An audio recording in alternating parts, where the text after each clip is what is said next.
একজন অমুসলিম যদি আপনাকে প্রশ্ন করে যে ভাই আপনি তো মুসলিম, তো আমাকে একটু ইসলামের সংজ্ঞাটা বলেন, যে ইসলাম কাকে বলে এটা একটু আমাকে বলেন। তো আমি একজন মুসলিম, আমি যদি ইসলামের সংজ্ঞাটাই না বলতে পারি, তো এর চাইতে কষ্টের, দুঃখের, বেদনার জমিনে কিছু হতেই পারে না।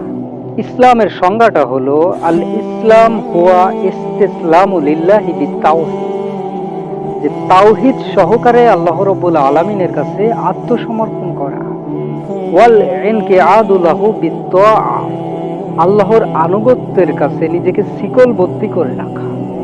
ওয়াল বারাআতু মিনাশ শিরকে ওয়া আহলি, জমিনে যত শিরিক রয়েছে, যত শিরিককারী রয়েছে, সবার থেকে নিজেকে বিচ্ছিন্ন করে রাখা, এটাকে ইসলাম বলে। তাহলে ইসলামের সংজ্ঞাটা হলো তাওহীদ সহকারে আল্লাহ রাব্বুল আলামিনের কাছে আত্মসমর্পণ করা, আল্লাহর আনুগত্যের কাছে নিজেকে শিকলবদ্ধ করে রাখা, এবং জমিনে যত শিরিক রয়েছে, যত শিরিককারী রয়েছে, সকলের থেকে নিজেকে বিচ্ছিন্ন করে রাখাকে ইসলাম বলে। তো আপনি যদি ইসলামের সংজ্ঞাটার দিকে গভীর মনোযোগে লক্ষ্য করেন, তাহলে দেখবেন ইসলামের মৌলিক মূল যে বিষয়গুলো, সেগুলোই এই সংজ্ঞার মধ্যে অন্তর্ভুক্ত।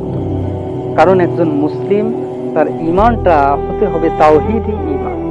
শুধু ঈমান আনলেই হবে না, ঈমানটার মধ্যে থাকতে হবে তাওহীদ। তাওহীদ ছাড়া আল্লাহ রাব্বুল আলামিন এমন ঈমানকে গ্রহণ করেন না। আল্লাহর কাছে ঈমানের গ্রহণযোগ্যতার মূল বিষয়টা হচ্ছে তাওহীদ। তো একজন মুসলিম সে তাওহীদ সহকারে আল্লাহর কাছে ঈমান আনবে, এবং সাথে সাথে আল্লাহর যত হুকুম আহকাম রয়েছে, বিধিবিধান রয়েছে, সেগুলোর মধ্যে সে নিজেকে আটকিয়ে রাখবে। আল্লাহর যে আনুগত্যগুলো আছে সেগুলোর কাছে সে নিজেকে বাধ্য করে ফেলবে। যখন সে সলাতের ডাক আসবে, তখন সে সলাতে চলে যাবে, কারণ সে তো আল্লাহর আনুগত্যের কাছে বন্দী, কারণ সে তাওহীদ সহকারে ঈমান এনেছে।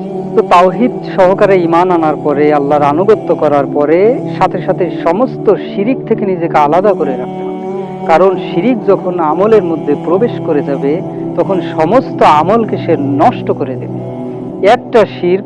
একটা শিরকে আকবার, সমস্ত আমল, 50 বছর 60 বছর জিন্দেগির সমস্ত আমল একটা শিরকে আকবার যদি করে ফেলেন, এই একটা গুনাহই আপনার সমস্ত আমল নষ্ট করে দেবে, এবং সাথে সাথে আপনার স্থান হয়ে যাবে জাহান্নাম।